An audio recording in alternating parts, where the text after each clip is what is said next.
மீண்டுமாய் இந்த நாளிலே ஆண்டவர் நம்மை கூடி வர செய்ததற்காக ஆண்டவருக்கு நன்றி செலுத்துகிறேன்.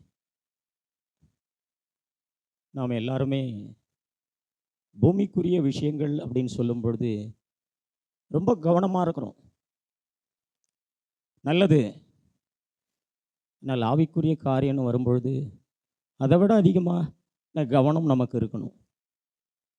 பூமிக்குரிய விஷயத்தில் நமக்கு ஒரு இழப்பு வந்துருச்சு அப்படின்னா அது ஒரு பெரிய காரியம் இல்லை. ஆனால் ஆவிக்குரிய விஷயத்தில் நமக்கு இழப்பு ஏற்படுமானால் அது நித்தியமானது என்பதை நம்ம மறந்துடக்கூடாது. நாம் ஒரு மெய்யான கிறிஸ்தவர்கள் தானா, நாம் ஒரு உண்மையான ஆவிக்குரியவர்கள் தானா அப்படின்றத நாம் எப்படி அறிஞ்சிக்கிறது? நான் ஒரு மெய்யான கிறிஸ்தவன், நான் ஒரு மெய்யான ஆவிக்குரியவன், எப்படி நான் அதை அறிஞ்சிக்கிறது? தேவனுடைய வார்த்தைக்கு தான் நாம் போகணும். தேவனுடைய வார்த்தையிலிருந்து தான் நாம் அதை அறிந்து கொள்ள முடியும். சங்கீதம் 119 முதல் வசனம், கர்த்தருடைய வேதத்தின்படி நடக்கிற உத்தம மார்க்கத்தார் பாக்கியவான்கள். நான் ஒரு மெய்யான கிறிஸ்தவன், நான் ஒரு மெய்யான ஆவிக்குரியவன் என்பதை நான் இப்படி தான் என்னை கண்டுபிடிச்சிக்கிறேன். எப்படி அப்படின்னு சொன்னால், கர்த்தருடைய வேதத்தின்படி நடக்கிற ஒரு மனுஷியாக நான் இருக்கணும். நான் நிறைய கிறிஸ்தவ சகோதரங்களோட பழகி இருக்கிறேன், கவனிச்சிருக்கிறேன். நிறைய ஊழியம் செய்கிறவர்களோட அவர்கள் போதிக்கிறதையும் அவர்கள் பேசுகிறதையும் நான் கவனிச்சிருக்கிறேன். கர்த்தருடைய வேதத்தின்படி நடக்கிறது அப்படின்னு சொன்னால்,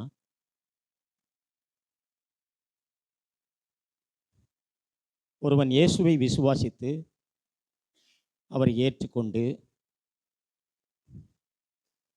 எந்த ஒரு விக்கிரகத்தையும் அவன் நமஸ்கரிக்கக்கூடாது, சொரூபங்களை அவன் நமஸ்கரிக்கக்கூடாது, எந்த ஒரு படங்களையும் அவன் நமஸ்கரிக்கக்கூடாது. அவன் வாரந்தோறும் தவறாமல் தேவனுடைய ஆலயத்துக்கு வந்து விடணும். அவன் தாயும் தகப்பனையும் கனம் பண்ணுகிறவனாக இருக்கணும். கொலை செய்யக்கூடாது, விபச்சாரம் செய்யக்கூடாது, களவு செய்யக்கூடாது, தவறாமல் தசம பாகத்தை அவன் செலுத்தணும். வாரந்தோறும் உபவாசிக்கணும், தினந்தோறும் ஜெபிக்கணும், தவறாமல் வேதத்தை வாசிக்கணும். ஸோ இப்படிப்பட்ட காரியங்களை எல்லாம் முக்கியப்படுத்தி இவைகள்தான் கர்த்தருடைய வேதத்தின்படி நடக்கிறது என்று சொல்லி போதித்து கொண்டிருக்கிறார்கள். பரிசேயர்கள் இப்படி தான் ஜனங்களுக்கு போதித்தாங்க. பரிசேயர்களும் இவைகளை தான் அவர்கள் கடைபிடிச்சாங்க. இன்றைக்கு போதிக்கிற இதே போதனைகளை ஆண்டவர் இந்த பூமியிலே இருந்த நாட்களிலே பரிசேயர்கள் போதித்தார்கள். பரிசேயர்களும் இவைகளை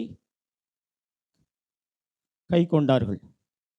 ஆனால் ஆண்டவர் பரிசேயர்களுக்கு என்ன சொன்னார்? மத்தேயு 23:25 வசனம், மாயக்காரராகிய வேதபாரகரே, பரிசேயரே, உங்களுக்கு ஐயோ!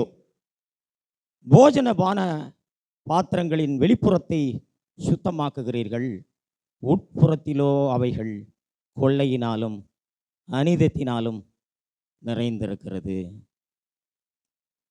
பரிசேயர்கள் இயேசுவை விசுவாசிக்கல. இயேசுவை விசுவாசிக்காத பரிசேயர்கள் வெளிப்புறத்திலே இன்றைக்கு போதிக்கிற பெரும்பாலான கிறிஸ்தவர்கள் போதிக்கிற போதனைகளை எல்லாம் அவர்கள் போதித்து கடைபிடிக்க முடிந்தது. இயேசுவை விசுவாசிக்காமலேயே. ஆனால் அப்படிப்பட்ட பரிசேயர்களை பார்த்து ஆண்டவர் என்ன சொன்னார்? நீங்கள் வெளியில சரியா இருக்கிறீங்க, உங்க போதனைகள் சரியா இருக்கு, நீங்க வெளிப்புறத்துல எல்லாம் நீங்க சுத்தமா இருக்கிறீங்க. ஆனா பிரச்சனை வெளிப்புறத்தில் இல்லை, பிரச்சனை உங்க உட்புறத்தில் நீங்கள் அசுத்தத்தினாலே நிறைந்திருக்கிறீர்கள். தேவன் எப்பொழுதுமே உட்புறத்தை பார்க்கிறவர் என்பதை நாம் மறந்துடக்கூடாது. கிறிஸ்தவர்கள் இதில் ரொம்ப கவனக்குறைவாக இருக்கிறாங்க. வெளிப்புற காரியங்களிலே அதிக கவனம் செலுத்துகிறாங்க. ஆனால் உட்புறத்தை குறித்து அவர்கள் கவனமற்றவர்களாக இருக்கிறாங்க. இந்த பரிசேயர்களுக்கு சொன்னது போலவே கிறிஸ்தவர்களையும் பார்த்து ஆண்டவர் சொல்ல முடியும். நீங்கள் போதிக்கிறதெல்லாம் சரிதான், வெளிப்புறத்தில் நீங்கள் ரொம்ப சுத்தமாக இருக்கிறீங்க, ஆனால் உங்கள் இருதயத்தில் நீங்கள் அசுத்தமாக இருக்கிறீங்கன்னு சொல்ல முடியும். நியாயசாஸ்திரியே ஒருவனை குறித்து நாம் பார்க்கிறோம். மார்க்கு 10வது அதிகாரம் 17வது வசனத்திலிருந்து நம்ம பார்க்க முடியும். நியாயசாஸ்திரி ஒருவன் இதே பரிசேயர்களைப் போலவே அவனும் கடைபிடிச்சிருந்தான்.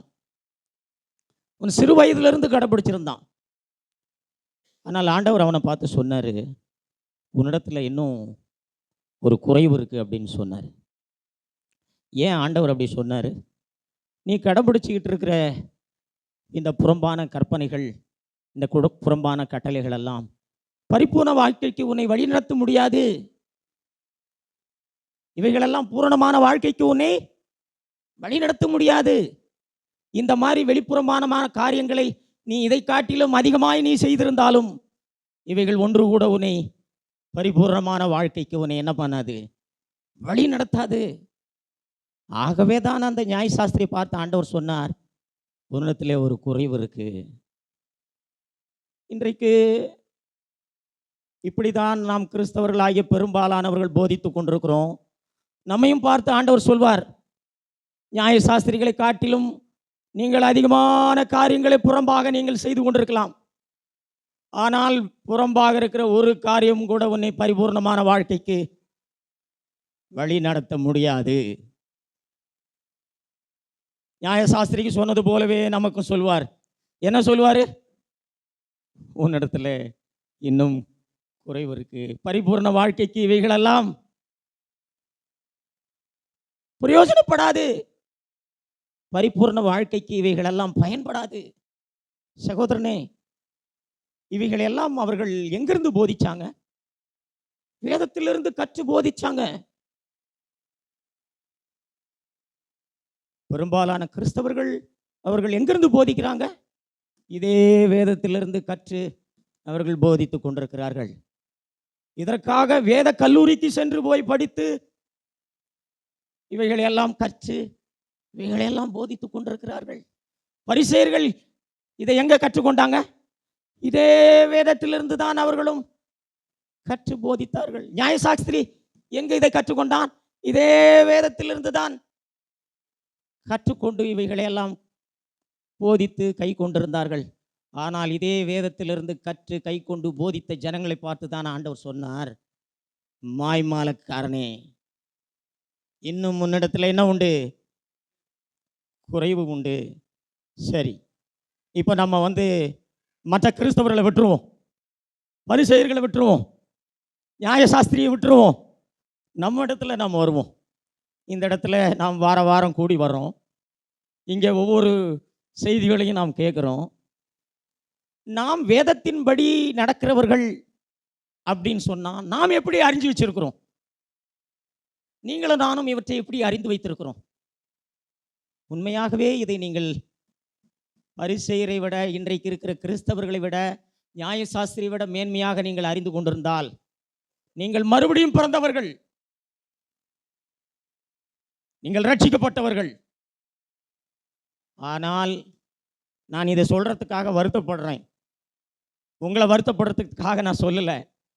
இன்றைக்கு பிரசங்கிக்கிற கிறிஸ்தவ பெரும்பாலான பிரசங்கிகர் மாதிரியே, இன்னைக்கு சொல்லிக்கொண்டு கொண்டிருக்கிற கிறிஸ்தவ சகோதரர்கள் மாதிரியே நீங்களும் இந்த மாதிரி வாழ்கிறது தான் கர்த்தருடைய வேதத்தின்படி வாழ்கிறது அப்படின்னு சொல்லி நீங்கள் அறிந்து வைத்திருந்தால், நான் இதை சொல்றதுக்கு வருத்தப்படுறேன்.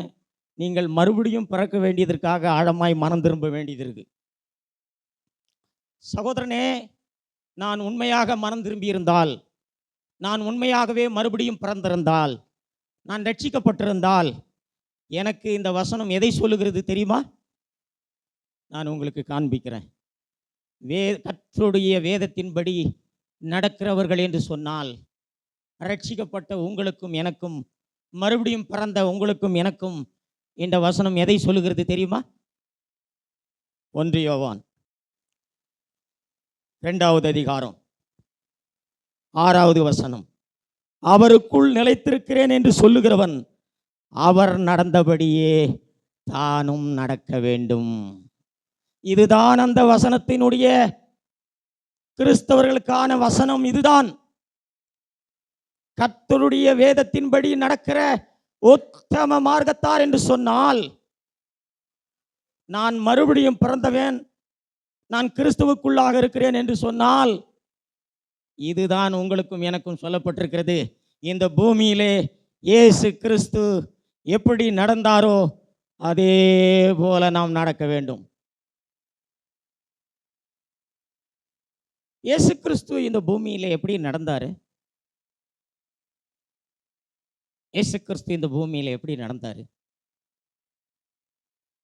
அவர் தன்னுடைய இருதயத்திலே சுத்தமா இருந்தார். தன்னுடைய மனதின் எண்ணங்களிலே பரிசுத்தமாக இருந்தார். அவருடைய வாயின் வார்த்தைகள் பரிசுத்தமாக இருந்தது. அவருடைய பார்வை பரிசுத்தமாக இருந்தது. அவருடைய செயல்பாடுகள் பரிசுத்தமாக இருந்தது.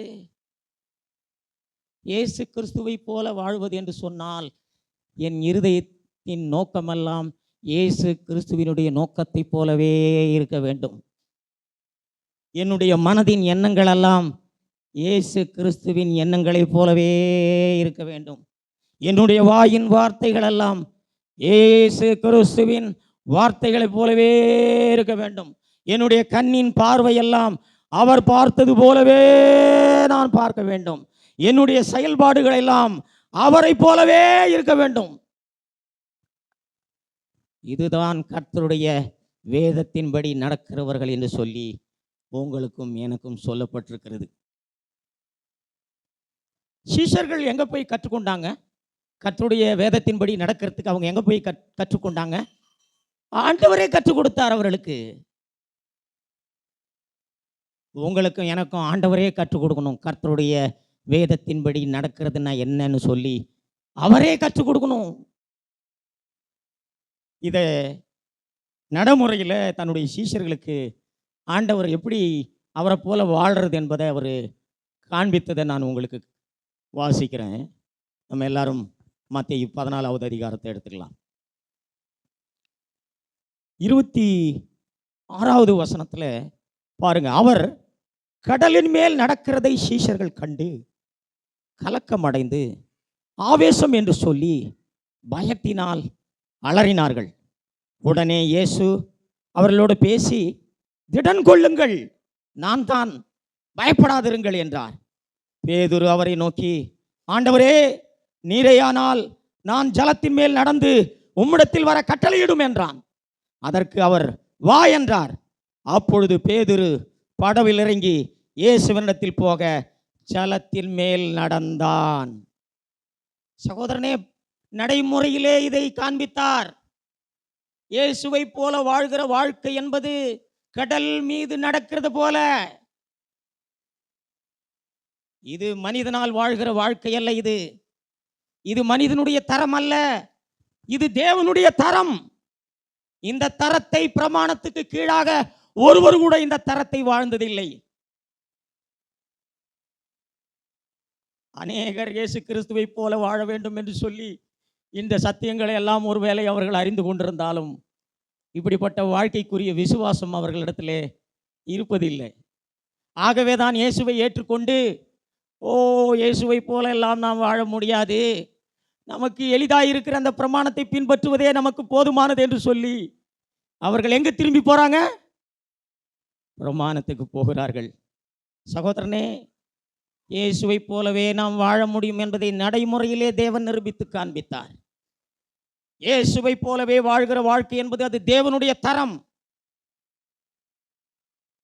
வானத்துக்கும் பூமிக்கும் எப்படி நான் பூமியில் இருக்கிறேன், தேவன் வானத்தில் இருக்கிறாரோ, அதுபோல பூமியில் இருக்கிற மனிதன் தேவனுடைய தரத்தை ஒரு காலம் வாழ்ந்திட முடியாது. ஆனால் விசுவாசித்தால் தேவனால் கூடாத காரியம் ஒன்றுமே இல்லை. விசுவாசிக்கிறவர்களுக்கு எல்லாம் கூடும். தேவன் நடைமுறையிலே அவர் நிரூபித்தார். அவர் கடல் மேலே நடந்து வந்தார். சீஷர்கள் இதை பார்த்தார்கள். பேதுரு சொன்னார், ஆண்டவரே, கடல் மேலே நீர் நடந்து வர்றது உண்மையா இருந்தா நானும் கடல் மேலே நடந்து வர்றதுக்கு நீங்க ஒரு வார்த்தை சொல்லுங்க அப்படின்னு. ஆண்டவர் அவர் வா என்ற வார்த்தையை சொன்னார். ஆண்டுடைய வாயிலிருந்து வார்த்தை புறப்பட்டு வந்தது. கர்த்தருடைய வார்த்தை வந்தது. அந்த வார்த்தையை அவன் விசுவாசித்து அப்படியே கடல் மீது அவன் நடந்தான். அவன் இப்பொழுது கடல் மீது நடந்ததற்கு அவன் தேவனாயிருந்தானா? இல்ல. அவன் உங்களைப் போல என்னை போலவே பாடுள்ள மனுஷனாயிருந்தான். ஆனால் அவனால் எப்படி அந்த கடல் மீது நடந்து முடிந்தது? ஆண்டவரையே பார்த்தான். அவருடைய வார்த்தையை விசுவாசித்தான். சகோதரனே, நீங்களும் நானும் ஆண்டவரையே பார்ப்போமானால், அவருடைய வார்த்தையை விசுவாசிப்போமானால், இயேசுவை போலவே நம்மால் வாழ்ந்திட முடியும்.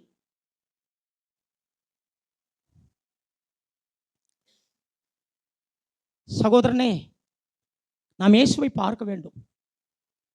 அவரை பார்க்கிறதுனா என்ன? இந்த கண்களினாலே நீ அவரை பார்க்க முடியாது. இப்போ அவரை நீ பார்க்க வேண்டுமானால் உனக்கு விசுவாசம் என்ற கண்ணு வேணும். விசுவாசத்தின் கண்ணில் தான் நீ அவரை பார்க்கணும். அவரை பார்ப்பது என்றால் அதனுடைய அர்த்தம் என்ன தெரியுமா? அவர் எவ்வளவு வல்லமையுள்ளவர் என்பதை நீ பார்க்கணும். அவர் எவ்வளவு மகிமையுள்ள தேவன் என்பதை நீ பார்க்கணும். அவர் எவ்வளவு பிரகாசம் உள்ள தேவன் என்பதை நீ பார்க்கணும். அவர் எவ்வளவு மாட்சிமையும் மகிமையும் நிறைந்த தேவன் என்பதை நீ பார்க்கணும். இந்த கண்ணில் நீ பார்க்க முடியாது. உனக்கு விசுவாச கண்ணு வேணும் சகோதரனே. பேதுருவுக்கு விசுவாச கண் இருந்துச்சு. அவன் அந்த விசுவாச கண்ணிலே ஆண்டவரை பார்த்தான். கொஞ்ச நேரம் அந்த ஆண்டவருடைய மகிமையை பார்த்தான். அந்த ஆண்டவருடைய வல்லமையை பார்த்தான். அந்த ஆண்டவருடைய பிரகாசத்தை பார்த்தான். ஆண்டவருடைய வெளிச்சத்தை பார்த்தான். ஆண்டவருடைய வார்த்தையை விசுவாசித்து அவன் அப்படியே அந்த கடல் மீது அவனால் நிஜமாக நடக்க முடிந்தது. நீங்கள் கற்பனை செய்து பாருங்கள். எந்த ஒரு மனிதனாவது கடல் மீது நடக்க முடியுமான்னு சொல்லி கற்பனை செய்து பாருங்கள். தேவனால் நடக்க முடியும் என்று சொன்னால் நாம் நம்பலாம். ஆனால் மனிதனால் நடக்க முடியும் என்று சொன்னால் இது நம்ப முடியுமா? பேதுரு நடந்தான். எப்படி? அவனிடத்திலே எந்த வல்லமையும் இல்லை. அவனிடத்திலே எந்த சக்தியும் இல்லை. அவன் தேவனுடைய வல்லமையில் நடந்தான். அவன் தேவனுடைய மகிமையில் நடந்தான். அவன் தேவனுடைய பிரகாசத்தில் நடந்தான். அவன் தேவனால் அந்த கடல் மீது அவன் நடந்தான். சகோதரனே, நான் உங்களுக்கு ஒரு விஷயத்தை நான் உங்களுக்கு சொல்றேன். கிறிஸ்தவனாயிருக்கிற உங்கள் ஒவ்வொருவருக்கு நான் சொல்றேன், நீங்களும் நானும் அவரை பார்க்கணும் சகோதரா.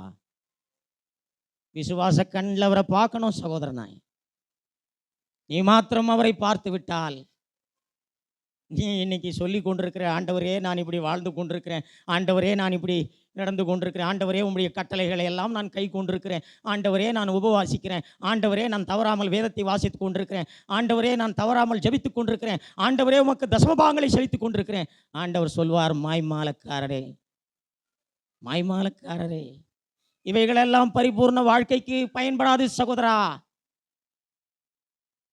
இந்த விசுவாச கண்ணிலே நீ இயேசுவை பார்ப்பாயானால், உன் இருதயத்தின் கண்ணிலிருந்து விசுவாச கண்ணிலிருந்து நீ இயேசுவை பார்ப்பாயானால், உன்னுடைய ஆவிக்குரிய கண்களினாலே நீ இயேசுவை பார்ப்பாயானால், நிச்சயமாக நீ இயேசுவை போலவே இந்த பூமியில் வாழ்ந்துட முடியும். உன்னுடைய இருதயத்திலே இயேசுவை போலவே ஒரு நோக்கம் கொண்டவனாக நீ இருந்திட முடியும். உன்னுடைய மனதின் எண்ணங்கள் எல்லாம் இயேசு கிறிஸ்துவின் எண்ணங்களைப் போலவே இருக்கும். உன்னுடைய பார்வையெல்லாம் இயேசு கிறிஸ்துவின் பார்வை போலவே இருக்கும். உன்னுடைய செயல்பாடுகள் எல்லாம் இயேசு கிறிஸ்துவின் செயல்பாடுகளைப் போலவே இருக்கும். உன் வாயின் வார்த்தைகள் எல்லாம் இயேசு கிறிஸ்துவின் வார்த்தைகள் புறப்பட்டு வெளிப்படும். நாம் அவரை ஒரு முறையாவது பேதுரு பார்த்த அனுபவத்தை நம் வாழ்க்கையில் ஒரு முறையாவது நமக்கு கிடைக்கணும் சகோதரா. இந்த தருணம் உனக்கும் எனக்கும் எப்பொழுது கிடைக்கிறதோ, நான் உனக்கு சொல்லுகிறேன், நீ எவ்வளோ முயற்சித்து பார்த்த உன் வாழ்க்கையை மாற்றுவதற்காக. கணவனும் மனைவியும் பிள்ளைகளும் நாம் எவ்வளோ போராடி பார்த்தோம் நம்முடைய வாழ்க்கை மாறுவதற்காக. நீங்கள் போராடினதெல்லாம் பயனற்றது. நாம் அவரை பார்த்த சனத்திலே நம்முடைய வாழ்க்கை அற்புதமாக மாறிடும் சகோதரனே. உனக்கும் எனக்கும் இப்படிப்பட்ட ஒரு அனுபவத்தை நாம் பெற்றுக்கொள்ள வேண்டும். வெளிப்படுத்தின விசேஷத்திலே யோவானுக்கு கிடைத்த இப்படிப்பட்ட அனுபவத்தை குறித்து நான் உங்களுக்கு காண்பிக்கிறேன். வெளிப்படுத்தின விசேஷம் 1வது அதிகாரம் 17வது வசனம். நான் அவரை கண்டபோது செத்தவனை போல அவருடைய பாதத்தில் விழுந்தேன். சகோதரா, நீ ஆண்டவரை பார்த்திருக்கிறாயா? விசுவாசத்தில் நீ பார்த்திருந்தால் இதே அனுபவத்தை நாம் பெற்றுக்கொண்டிருப்போம். செத்தவனை போல நாம் விழுந்து போவோம். செத்தவனை போல நாம் விழுந்து போவோம். சகோதரா, இப்படிப்பட்ட அனுபவம் இல்லாமல் உன்னால் இயேசுவை போல வாழ்ந்திட முடியாது. நீ எவ்வளவு ஜெபித்தாலும், நீ எவ்வளவு உபவாசித்தாலும், எவ்வளவு பணங்களை கர்த்தருக்கென்று நீ கொடுத்தாலும், இந்த அனுபவம் உன் வாழ்க்கையிலே நடைபெறாத வரைக்கும் உன்னால் இயேசுவை போல வாழ்ந்திட முடியாது. நான் அவரை என்னுடைய விசுவாச கண்களே பார்ப்பேனானால் நான் செத்தவனை போல விழுந்து, நான் மண்ணோடு மண்ணாக என்னுடைய வாயை இந்த மண்ணிலே வைத்துக் கொள்ள வேண்டும். நான் ஒரு மண் என்பதை நான் நினைவு கூறணும். நான் அப்படியே அவருக்கென்று சரணாகதியாய் என்னை கொடுத்து விடணும். செய்திகளை கேட்கிறோம், நாம் தவறாமல் பிரசங்கங்களை கேட்கிறோம். ஆண்டவரே, உமக்கு என்னை அர்ப்பணிக்கிறேன் என்று சொல்லி உதட்டளவிலே நாம் ஜெபித்து விட்டு போகிறோம். ஆனால் உண்மையாகவே நம்மை அவருக்கென்று சரணாகதியாய் நம்மை கொடுத்துட முடியல. ஏன் தெரியுமா? நீ உன்னை அவருக்கு கொடுக்க முடியாது. நீ எவ்வளவு முயற்சித்து பார்த்தாலும் நீ உன்னை அவருக்கு கொடுக்க முடியாது. இந்த அனுபவம் உன் வாழ்க்கையில் நீ அனுபவிக்கும் பொழுது நீ முயற்சி பண்ண தேவையில்லை. உன்னை சரணாகதியாய் அவருக்கென்று கொடுத்து விடுவாய். அவரே அவருக்கென்று உன்னை கொடுக்கும்படி செய்திடுவார். உனக்கு விசுவாச கண் வேணும் சகோதரனா. ஆண்டவரை பார்ப்பதற்கு உனக்கு விசுவாச கண் மாத்திரம்தான் வேண்டும். யோவான் அவருடைய மாட்சிமையை, அவருடைய மகிமையை, அவருடைய வல்லமையை, அவருடைய பிரகாசத்தை பார்த்தபோது அவன் செத்தவனை போல விழுந்தான். நீ எவ்வளவு உன்னை ஆண்டவருக்கு கொடுக்க முயற்சித்தாலும் நீ அவருக்கு என்று கொடுக்க மாட்டே. இந்த இடத்துல ஜெபிப்ப, இங்கே வேத வசனத்தை கேட்டு ஊன்னு சொல்லி ஏதாவது ஒரு உற்சாகம் வரும். சபையை விட்டு வெளியே போன உடனே உன்னால் அவருக்கென்று கொடுத்துட முடியாது. நான் உங்களுக்கு உறுதியாய் சொல்லுகிறேன், இந்த அனுபவத்தை பெறாத வரைக்கும் நம்மை அவருக்கென்று சரணாகதியாய் நாம் கொடுத்துட மாட்டோம். இன்னும் ஒரு சம்பவத்தை நான் உங்களுக்கு சொல்ல போகிறேன். நம்ம எல்லாருமே அறிந்திருக்கிறோம், சவுல் ரட்சிக்கப்பட்டு பவுலாக மாறினதை. சவுல் எப்படி ரட்சிக்கப்பட்டார் என்பதை குறித்து நாம் வேதத்தில் வாசிக்கிறோம். அப்போஸ்தலர் 22வது அதிகாரம் 6வது வசனம் 7வது வசனம். அப்படி நான் பிரயாணப்பட்டு தமஸ்குவுக்கு சமீபமான போது வேளையிலே சடிதியாய் வானத்திலிருந்து பேரொளி உண்டாகி என்னை சுற்றி பிரகாசித்தது. நான் தரையிலே விழுந்தேன். சகோதரா, இதுதான் அவர் இயேசுவை பின்பற்றுவதற்கான, அவர் எப்படி அவரால் இயேசுவை பின்பற்றிட முடிந்தது தெரியுமா? பவுல் சொன்னார், நான் கிறிஸ்துவை பின்பற்றுகிறது போல நீங்கள் என்னை பின்பற்றுங்கள் என்று சொன்னார். எப்படி அவரால் இந்த கிறிஸ்துவை பின்பற்ற முடிந்தது தெரியுமா? தேவனுடைய வெளிச்சம், தேவனுடைய பிரகாசம், தேவனுடைய மகிமை, தேவனுடைய வல்லமை அவனுக்கு காண்பிக்கும் பொழுது அவன் அப்படியே தரையிலே விழுந்தான். அவன் ஆண்டவரால் ஆட்கொள்ளப்பட்டான். அந்த ஆண்டவருக்கென்று தன்னை சரணாகதியாய் கொடுத்தான். அந்த ஆண்டவர் சொல்வதையே அப்படியே கீழ்ப்படிந்து அவன் நடந்தான். ஆண்டுடைய வார்த்தைக்கு அப்படியே அவன் கீழ்ப்படிந்து நடந்தான். சகோதரா, கர்த்தருடைய வேதத்தின்படி நடப்பது என்று சொன்னால் என்ன தெரியுமா? நீ இயேசு கிறிஸ்துவை போலவே இந்த பூமியில வாழ்வாய். அவருடைய வார்த்தை உனக்கு என்ன சொல்லி இருக்கோ அதன்படியே நீ வாழ்வாய். இந்த அனுபவத்துக்காக நாம் ஒவ்வொருத்தரும் ஜெபிக்கணும். சும்மா நான் இயேசுவை ஏற்றுக்கொண்டேன், நான் மறுபடியும் பிறந்து விட்டேன், நான் ரட்சிக்கப்பட்டு விட்டேன் என்று சொல்லி தயவு செய்து உங்களுடைய காலங்களை வீணாக்கி கொண்டிருக்க கூடாது.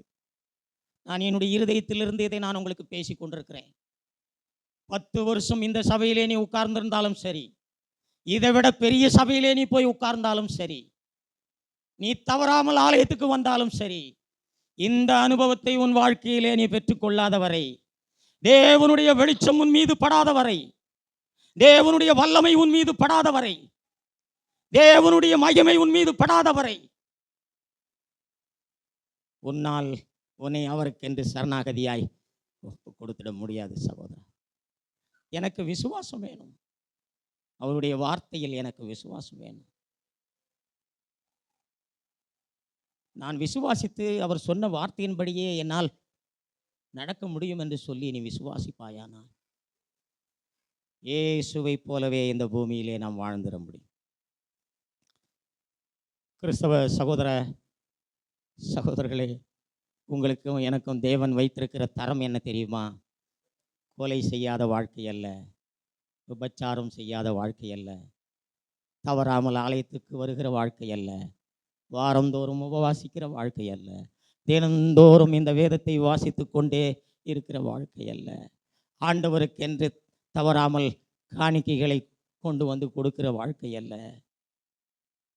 ஆண்டவர் உனக்கும் எனக்கும் வைத்திருக்கிற வாழ்க்கை இயேசுவை போலவே வாழ்கிற ஒரு வாழ்க்கை. இதற்கு உன் வாழ்க்கையில் ஒரே ஒரு அனுபவம் வேணும். செத்தவனை போல உனக்கு ஒரு அனுபவம் வேணும். பவுல் இதைத்தான் சொன்னார். நான் சிலுவையில் அறையுண்டேன், இனி நான் அல்ல, எனக்குள் இந்த மாம்சத்திலே விசுவாசத்திலே பிழைக்கிறது என்பது அவர் எனக்குள் இருந்து பிழைத்துக் கொண்டிருக்கிறார், அவரால் நான் பிழைத்துக் கொண்டிருக்கிறேன். நான் செத்து போயிட்டேன், நான் மரித்து விட்டேன். எனக்கு அன்பான சகோதரனே சகோதரியே, ஞானஸ்தானம் எடுக்கும் பொழுது இந்த அனுபவத்தை பெற்றுக்கொள்வதற்காக தான் நீ ஞானஸ்தானம் எடுக்கிறாய். நீ மனம் திரும்பி நீ இயேசுவை ஏற்றுக்கொண்டு நீ ஞானஸ்தானம் எடுக்கும் பொழுது உன்னை அவருடைய மரணத்துக்குள்ளாக்கும்படியாய் நீ ஞானஸ்தானம் பெற்றுக்கொள்ளுகிறாய். நீ தண்ணியிலே மூழ்கி ஞானஸ்தானம் எடுக்கும் பொழுது நான் மரித்து விட்டேன் என்று சொல்லி நீ ஞானஸ்தானம் பெற்றுக்கொள்ளுகிறாய். நீ தண்ணியிலிருந்து எழுந்திருக்கும் பொழுது அவர் உயிரோடு எழுந்திருத்தது போல அவருடைய உயிர்த்தெழுதலில் நானும் பங்குள்ளவனாக நான் எழும்புகிறேன். அந்த அனுபவம் உன் வாழ்க்கையிலே நடைமுறையிலே நீ எப்பொழுது அனுபவிக்கிறாயோ, ஒரு நாளிலே நீ இயேசுவை ஏற்றுக்கொண்டாய், ஒரு நாளிலே நீ தண்ணீர் முழுக்கினால் ஞானஸ்தானத்தை பெற்றுக்கொண்டாய். அந்த ஞானஸ்தானம் சாதாரணமானதல்ல, அது கிறிஸ்துவுடைய மரணத்துக்குள்ளாக்கும் ஞானஸ்தானம், அது கிறிஸ்துவனுடைய உயிர்த்தெழுதலுக்குள்ளாகும் ஞானஸ்தானம், அவருடைய மரணத்துக்குள்ளாகவும் உயிர்த்தெழுதலுக்குள்ளாகவும் ஒரு இருக்கிற மகிமையான ஞானஸ்தானம். அந்த ஞானஸ்தானத்தை பெற்றுக்கொண்ட, ஆனால் நடைமுறையிலே அந்த அனுபவத்தை உன் வாழ்க்கையிலே பெற்றிருக்கிறாயா? நடைமுறையிலே நீ செத்தவனை போல இருக்கிற அந்த அனுபவத்துக்கு நீ வந்திருக்கிறாயா? உனக்கு விசுவாசம் வேணும் சகோதரனே, உனக்கு விசுவாசம் வேணும் சகோதரியே. நீ உன் விசுவாச கண்களினாலே வல்லமையுள்ள தேவனை நீ பார்ப்பாயானால், மகிமையுள்ள தேவனை நீ பார்ப்பாயானால், மாட்சிமையுள்ள தேவனை நீ பார்ப்பாயானால், உன்னை சரணாகதியாய் அவருக்கென்று கொடுத்து விடுவாய். உன்னிலிருந்து இயேசு பேசுவார். உன் பார்வை இயேசுவின் பார்வையாக இருக்கும். உன்னுடைய எண்ணங்கள் இயேசுவின் எண்ணங்களாக இருக்கும். உன் இருதயத்தின் சிந்தனை இயேசுவின் சிந்தனையாக இருக்கும். உன்னிலே இயேசு வாழ்வார், உன்னிலிருந்து இயேசு வெளிப்படுவார், நீ வெளிப்பட மாட்டாய். இப்படிப்பட்ட அனுபவத்துக்காக நாம் ஒவ்வொருத்தரும் ஆண்டவரிடத்திலே மன்றாட வேண்டும். கர்த்தர் உங்களை ஆசீர்வதிப்பார். ஆமென்.